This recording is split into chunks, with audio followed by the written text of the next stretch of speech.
자, 보겠습니다. 우리 학교보건인력 직무까지 하고 그 다음에 문제 들어갈게요. 우리 보건교사하고 학교의사를 비교하자라고 표현했고요. 자, 일단 보건교사 1번 학교보건계획의 수립입니다. 별건 아니고요. 1년짜리 계획을 짜는 겁니다. 그럼 그 수립에 관한 자문이 학교의사예요. 그 다음에 자 2번 보건교사 2번입니다. 학교 환경위생의 유지 관리 및 개선에 관한 사항 그리고 그거에 관한 자문이 학교의사예요. 그다음에 학교의사 3번 보세요. 학생과 교직원의 건강진단, 건강평가. 이거 자주 나오던데 문장이. 그럼 요 건강진단, 건강평가에 관한 3번 보건교사 협조입니다. 협조. 그 다음에 4번은 똑같아요. 자, 각종 질병 예방 채취 및 보건지도 똑같고요. 그 다음에 학교의사의 5번 보세요. 학생과 교직원의 건강 상담입니다. 그럼 건강 상담 보건교사도 하던데 아니에요. 거기 보시면 5번에 학생과 교직원의 건강 관찰입니다. 건강 관찰. 그리고 학교의사의 건강 상담에 관한 협조가 되는 거죠. 그 다음에 보건교사만 볼게요. 6번에 보시면 신체가 허약한 학생에 대한 보건지도, 그 다음에 7번에 보시면 보건지도를 위한 학생가정 방문이에요. 근데 교육지도를 위한 학생가정 방문이면 이거는 그냥 일반 교사. 근데 보건교사는 보건지도를 위한 학생가정 방문. 그리고 8번째 보시면 보건교육, 그 다음에 9번째 약품 관리, 그 다음에 11번에 학생기록부 관리. 그 다음에 12번에 기억부터 미음번까지가 간호사면허를 가진 사람만 이런 의료행위를 할 수 있다는 거죠.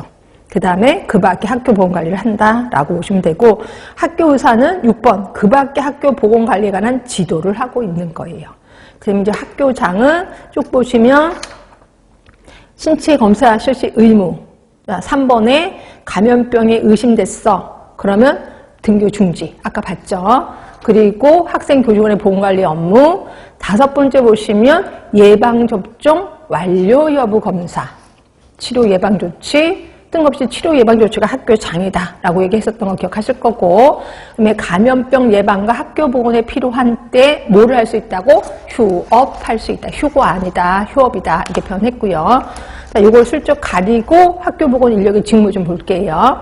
학생 건강기록부 관리 누가 하세요? 보건교사지. 치료 예방조치 뜬금없이 학교장이다 라고 표현했고, 학생 교직원의 건강 상담입니다. 학교의죠. 보건교사는요, 건강 관찰이었거든요. 그치?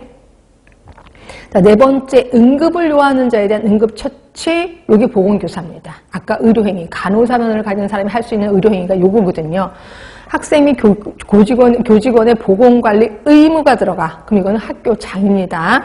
자, 건강검사 결과를 바탕으로 학생 건강 증진 계획을 수립하는 사람, 학교장입니다.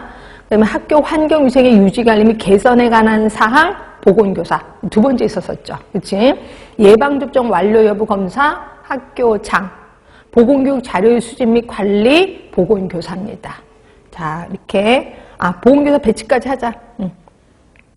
이거 학교보건법에 나와 있는데요. 학교에는 학생과 교직원의 건강관리를 지원하는 의료법에 따른 의료인, 약사법에 따른 약사를 줄 수 있다. 자, 2번 학교에 보건교육과 학생들의 건강관리를 담당하는 보건교사를 두어야 한다야. 그러니까 안 두면 안 되는 거죠. 두어야 한다. 다만 대통령으로 정하는 일정 규모 이하의 학교에서는 순회 보건교사를 줄 수 있다. 이렇게 되어 있는 거고요. 그다음에 3번도 볼게요.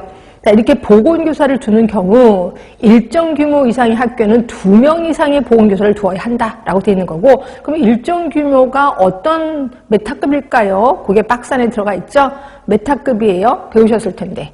36학급입니다. 36학급 이상의 학교를 얘기하는 거죠. 일단 여기까지 하고 문제 들어갑니다. 책은 183쪽에 1번. 자, 학교보건법에서 제시하고 있는 내용으로 옳지 못한 거예요. 자, 교육환경보호구역은 무슨 법이라 했죠?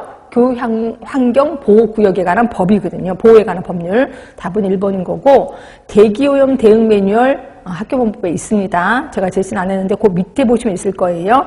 그리고 학생 건강증진 기본계 당연히 학교보건법에 있는 거고, 감염병에 감염된 교직원에 대한 등교준비도 역시 있습니다. 답은 1번. 이게 요번에 나와서 좀 많이 힘들었을 것 같아요. 갑자기 학교보건법, 뭐지? 나 법 안 외웠는데 이러실까 봐. 하여튼 그럴 거고요. 자, 2번 볼게요. 옳지 못한 거네. 학교는 건강사업을 제공하기가 매우 용이하다. 왜? 학생들이 모여있거든요. 결국 사업을 제공하는 사람이 가면 되는 거거든. 그래서 사업 제공이 되게 용이해요.